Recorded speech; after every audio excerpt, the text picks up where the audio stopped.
And now, another tale well calculated to keep you in suspense. Not many of us rob banks, or traffic with the supernatural, or commit murder. Yet most of us play our parts in one of the most suspenseful dramas man can experience, the birth of a baby. That's what our story's about.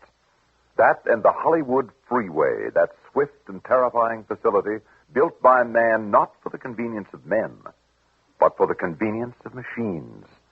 It's the most heavily traveled road in the world. It knows death intimately, almost daily. In a moment, Ivy's a lovely name for a girl, by Sam Pierce. Hello, this is Gary Moore with a parable for you. This isn't going to be one of those shaggy parables of yours, like the celebrated Blue New, is it, Gary? Derwin, I make you no promises. Well, we'll keep our fingers crossed. Well, here it goes. Once there was a hummingbird named Martha. Her mate, Sammy, had been worrying about feathering their nest, and he said as much. Martha, he asked in a tired chirp, how are we going to go about feathering our nest? And Martha, a wise hummingbird, she hummed, let's use feathers. Gary? But this isn't such a good idea for people. Besides, it tickles. The best idea is to feather your nest by systematic saving in improved, higher interest earning United States savings bonds. Buy them through the payroll savings plan or the bond-a-month plan, and you'll like what happens to your money. Friends, sound advice from the proprietor of the Gary Moore Radio Show, weekdays on CBS Radio. No need to mention that, Derwin. Oh, no?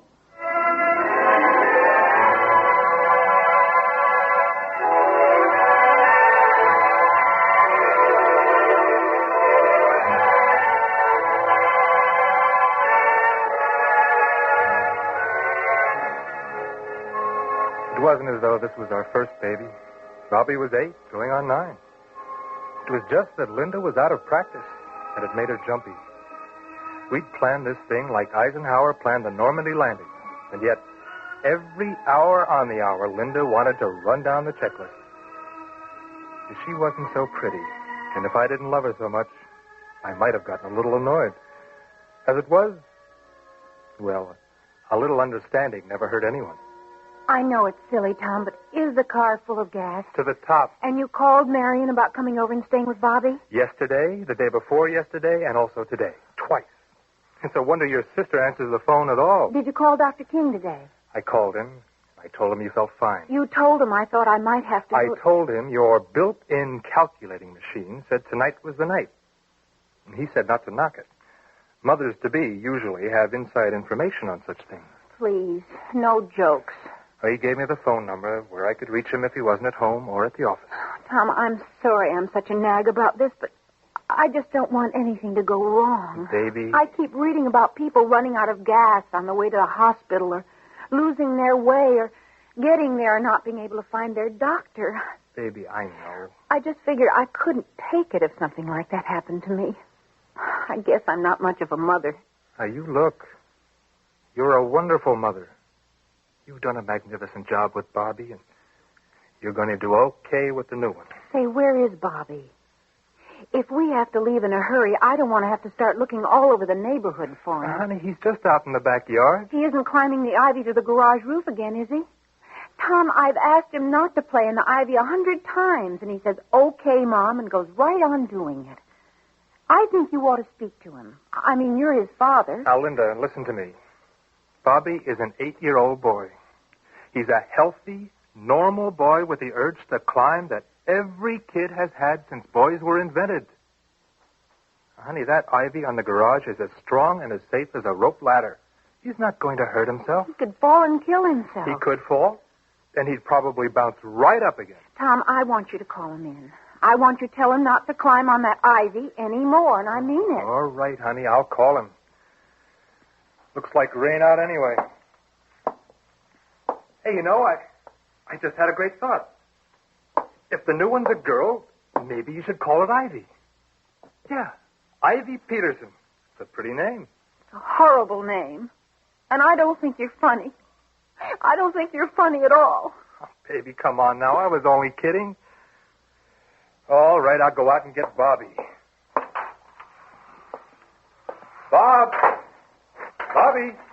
Hi, Pop. Where are you, son? Up here, on the garage. Well, now come on down. You're not supposed to play on the garage roof. Okay, watch. I'll show you how I can slide down the ivy. Yeah, okay. But you better hurry up. It's starting to rain. I can do it in the rain, Pop. I've done it. Watch. Hey, take it easy now. Your mom doesn't like you climbing things. Watch. I can climb right down like a ladder almost. See, I'm down. How's that, Pop? That's great, son. Only your mom doesn't want you to do it. You might lose your grip and fall, and, well, you could get very badly hurt. You wouldn't want that, son, would you? I fell lots of times, and I didn't even hurt myself at all. I can climb easy. Yeah, well, now, before we go in, I want you to listen very carefully. I don't want you to mention the ivy or the garage to your mother. Okay. Oh, now, look, I'm serious about this. Your mom's a little... Well, she's not exactly herself. She's nervous. She worries about little things because... Well, because... Because she's going to have a baby? Isn't that right, Pop? Yeah, that's right, son. I couldn't have put it better myself. I sure hope it isn't a girl. Well, what's wrong with girls? Oh, they cry all the time, and they dress in dresses, and they can't climb or anything. Well, your mother wants a girl, and well, I'd kind of like one myself. You're enough boy for one family. Now, come on in the house. It's really beginning to rain. Tom? We're here, Linda. Tom, please hurry. Hey, what is it, baby? Tom, I think you'd better call Dr. King. I think it's time to go. Okay, I'll call him right now. Now, look, Bobby, you can help. You go in your mother's room and get her overnight bag. It's at the foot of the bed. Okay, Pop. You better call Marion. Yeah. Now, take it easy, sweetie. I'll call her. First, I've got to call the doc, and then I'll call your sister. Let's see. It's almost dark. If we can get out of here in, say, 15 minutes, we should get to the hospital by... Hello, is Dr. King there? Oh, it's you, Doc. Well, this is Tom Peterson. And Linda, my wife? Yeah, Linda. Yeah, she's fine, but she's going to have the baby, and... Yeah. Yeah, well, she thinks we better go pretty soon, Doc. She says that... Tell him now, Tom. Please tell him now. She says now, Doc. Yeah, I know. Okay. Yeah. I'll drive her over there as soon as we can get away, and you'll be there. Okay, and thanks, Doc. Thanks a lot. Did he say he'd go right over to the hospital? Yeah, that's right, baby. He'll be there. Now, all I have to do is get your sister Marion over here, and we can go.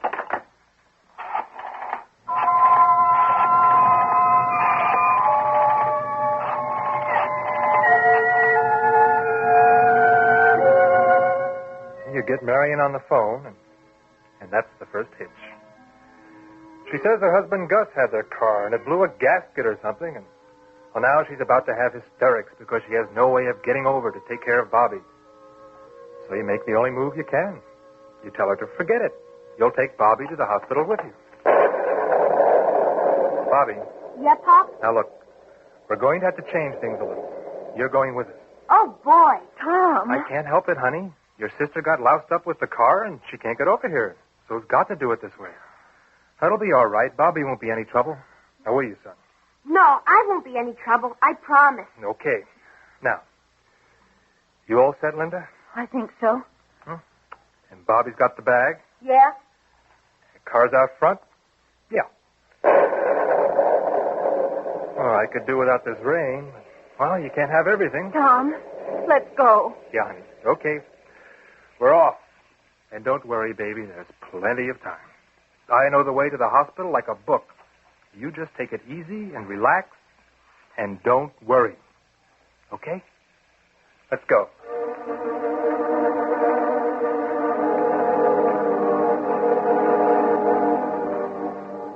You've gone over the route so many times in your mind you could drive it blindfold. But you hadn't planned on a San Fernando Valley rainstorm. A half an hour of rain and the streets are running knee-deep, and your windshield is covered with mud and water before the wipers can clear it. The only thing that's really on your side is time, because you had everything ready to go, and well, Linda said she could tell sooner with a second child. Well, that's what she said. Tom, how long will it take to get there? Well, you know we planned it for about 20 minutes. Half an hour at the outside. Well, this rain, I mean. How long will this rain? I don't know, honey. Maybe a few minutes longer than we planned. Not much. Hey, Pop, that car went through a puddle and splashed us. A puddle, more like a lake. Oh, it won't be like this when we get on the freeway. Water doesn't stand on the road there. You think we should take the freeway in this storm? Oh, honey, do you want me to drive through these lakes all the way to the hospital? Look, we get off this street in about 3 blocks and get up on the freeway. Well, from there on in, it's easy sailing. Well, they drive pretty fast on the freeway. Holy mackerel, honey, will you relax? I drive the freeway to work every day of my life. I know it like a book. We'll get there on time. Relax.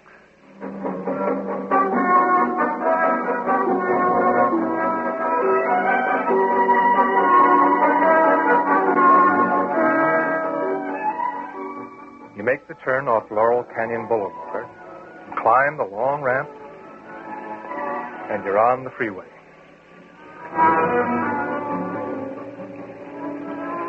Now, you've hollered right along with the next guy about the crazy, mixed-up Hollywood freeway system, but right now it looks great. 4 wide, velvet-smooth lanes inbound and 4 lanes outbound, and a lovely strip divider down the middle. Of course, on this section of freeway, the divider isn't a steel fence like on some. It's sort of a raised parkway. Asphalt on top, about 10 feet wide, with boxes every 100 yards or so, planted with shrubs.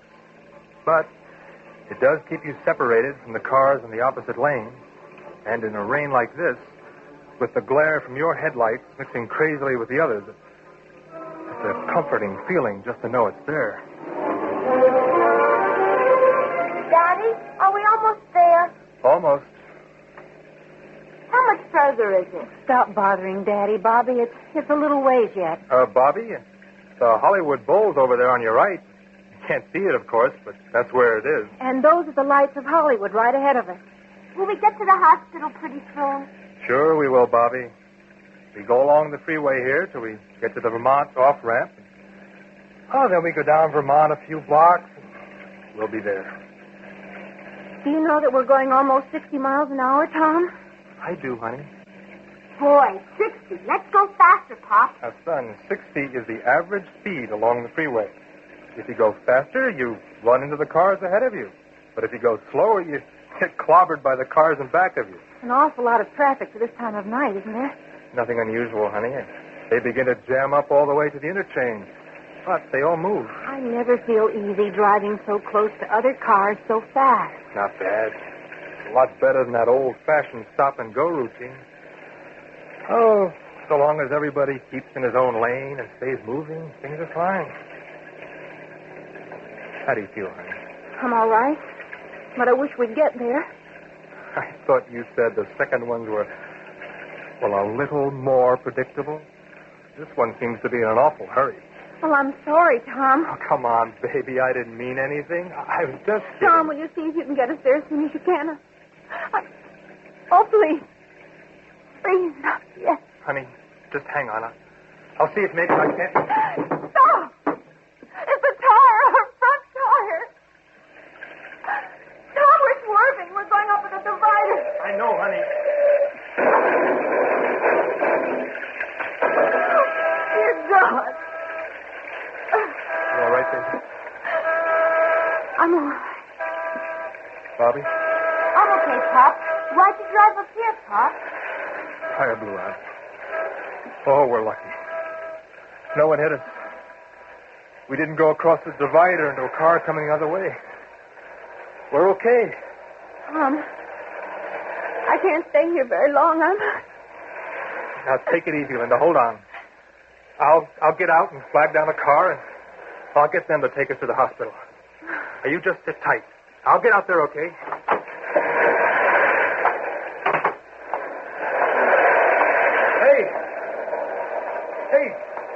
Hey, slow down, will you?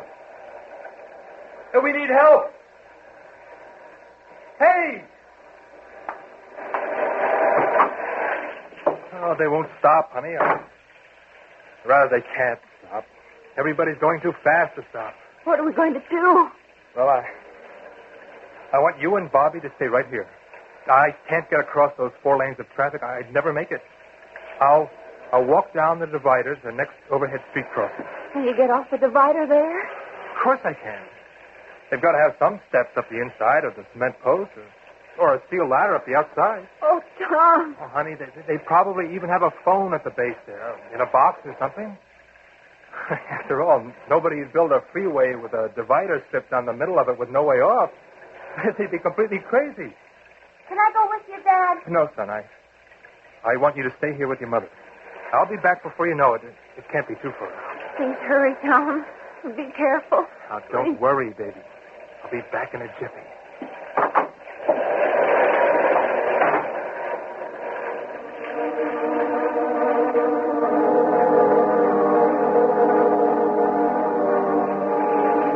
You mean to walk ahead to the next overhead.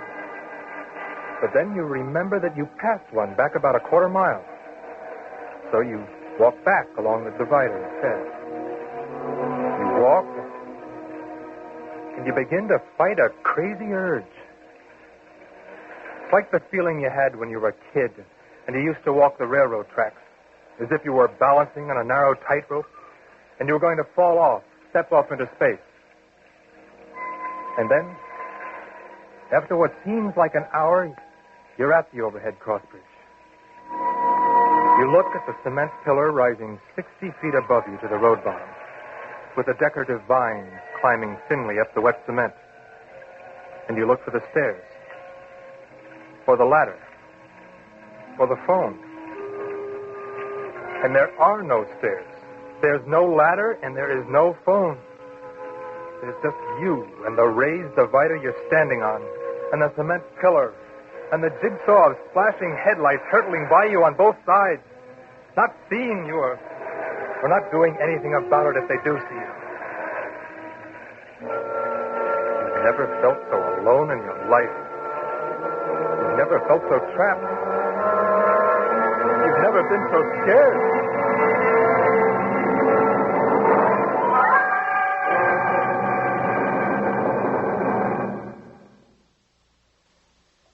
In just a moment, we will return for the second act of Suspense.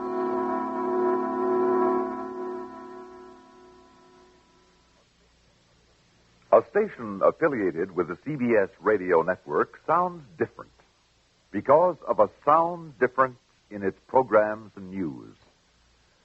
For this station presents not only the news that interests you most locally, but adds to it national and worldwide perspective through CBS News coverage and reporting. This station brings you more than its exacting standards for local interest programming. Its schedule includes the top product of CBS Radio's New York and Hollywood production facilities, spotlighting the stars and star entertainment that are national in appeal and importance. This station offers not only complete, objective public affairs broadcasts that affect listeners at close range, but selects the award-winning products of CBS News' Department of Public Affairs, weighing important issues of the nation, exploring new horizons in science, medicine, the arts, and the humanities. When you listen to this station, the different sound is your assurance that a sound difference governs its presentation of news and entertainment. That difference is made possible by this station's affiliation with CBS Radio, America's most listened to network.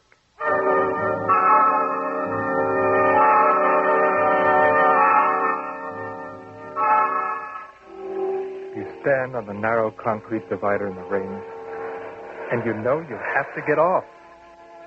You've got to get help for your wife and your son. And the new life that's trying so hard to be born back in the car. Maybe if you time it right, you can get across the 4 lanes and make it up the bank to the street and get help. Maybe. If you watch closely and brake for it just right. Yeah, that's got to be the trick. get a break and run for it. Now. You don't get 2 feet before they're on you. You make it back, and that's all. And now you know you can't get help that way. So you hurry back through the rain a long 1/4 mile to the car. Hi, honey. Well? I didn't make it. But I'm going back to the other way and see if there's a way up there. It's the only thing I can do. Where's Bobby? Why, he's with you. No, honey, I left him with you. I told him to stay with you. But I let him go look for you. I thought I was going to have a baby, and I asked him to go and get you. I thought... He didn't get to me. I came back to the car. He wasn't on the divider. He has to be. He went the same way. Back? Back towards Hollywood? No, you said you were going forward to the next overhead. Honey, I didn't go forward. I went back. Oh, Linda, baby. Bobby's out alone on that divider somewhere. I'll go get him. Oh. Hurry, Tom. Please, hurry. I can't hang on much longer. I can't hang on. I'll be back, baby. I'll be back as soon as I can.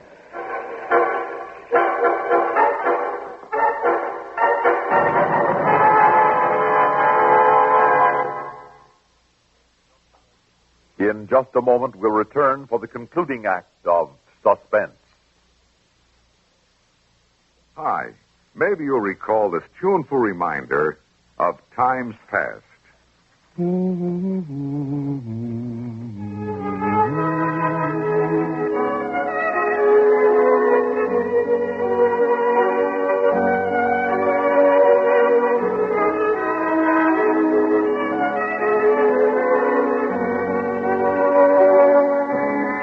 This is Dennis James with something else worth remembering.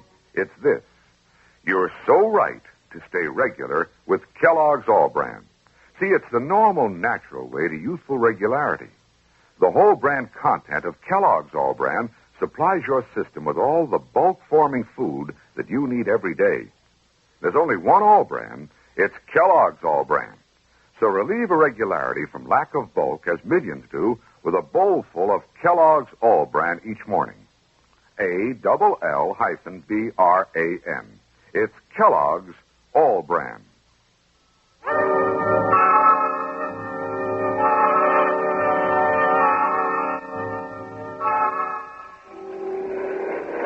You start off running now. Running down that tiny strip of wet asphalt as though your life depended on it. And you know it isn't your life. It's Linda's. And a little new one. And Bobby. An 8-year-old. He could get bewildered. He could get dizzy and step out into that traffic. And you keep running till you reach the overhead bridge. And there's no Bobby. There's nothing but rain and concrete and headlights and fear. You're just about to make another try at a run across the traffic when you hear it. A siren. Moving. Coming along the freeway. Maybe you can stop it. Maybe you can jump out in front of it and stop it. But you know before you even consider it that you wouldn't live long enough to tell them what you wanted. And now you can see it. A revolving red light on a moving car, coming up the fast lane. You stand there like a madman, waving your arms and screaming, "Stop! Stop here on the divider! Please! Please stop!" And you watch it hurtle by you. And you hate them for not seeing you. And you wonder if there is a way off this strip. This miserable, thin, wet divider. Then you realize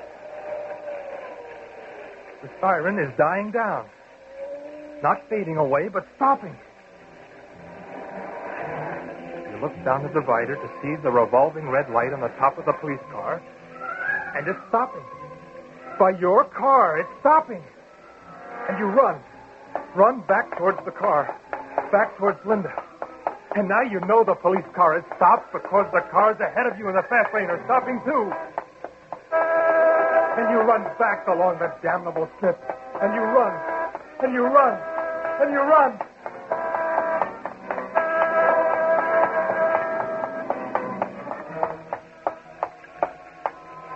And at last you're there. You're back at the car. And there's a policeman with flares standing behind the police car. And inside your car, there are 2 policemen with Linda.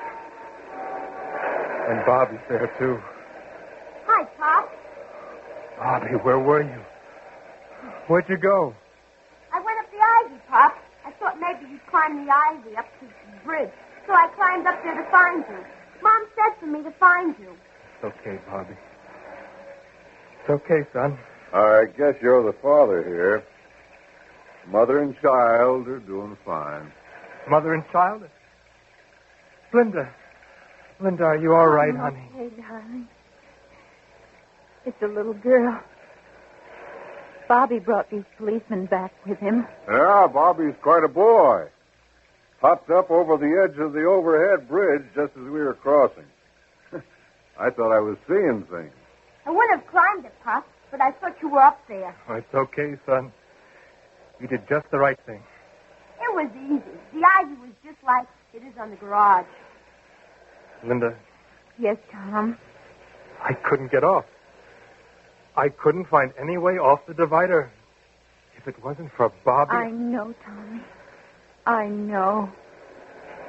And you know something else I know. What, honey? I've changed my mind. I think Ivy's a lovely name for a girl. Yeah. Ivy. Ivy Peterson. Oh, it is a lovely name, honey. Hiya, Ivy.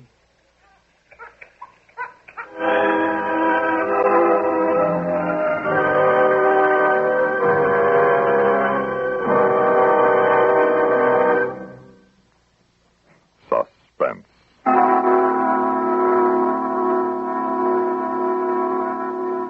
You've been listening to Ivy's A Lovely Name for a Girl, written for Suspense by Sam Pierce.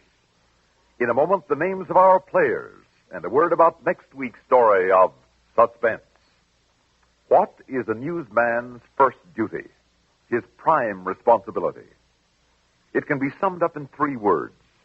Get the story. Of course, this statement of his responsibility isn't as simple in practice as in the saying. To get that story requires ingenuity and resourcefulness, an indefinable nose for news based on experience. A good newsman files his report only after he's sure of his facts. His integrity prevents him from slanting a story for sensationalism's sake. He has no axes to grind. A good newsman views his responsibility as one which requires him to convey word of the day's events with speed, accuracy, and objectivity.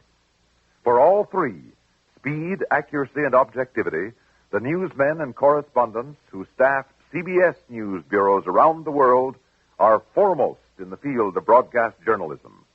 Theirs is a reputation gained through many years of bringing the news to CBS radio listeners from coast to coast. Today, as for decades, you're always sure of getting the news fast, first, via CBS News on CBS Radio.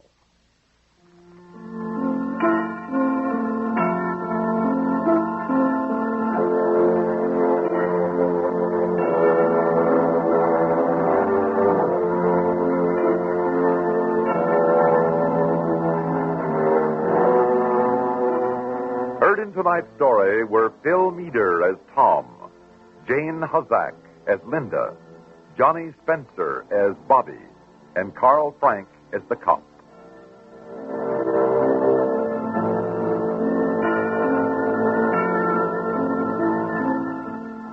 Listen again next week when we return with Witness for Death by Ronald Dawson. Another tale well calculated to keep you in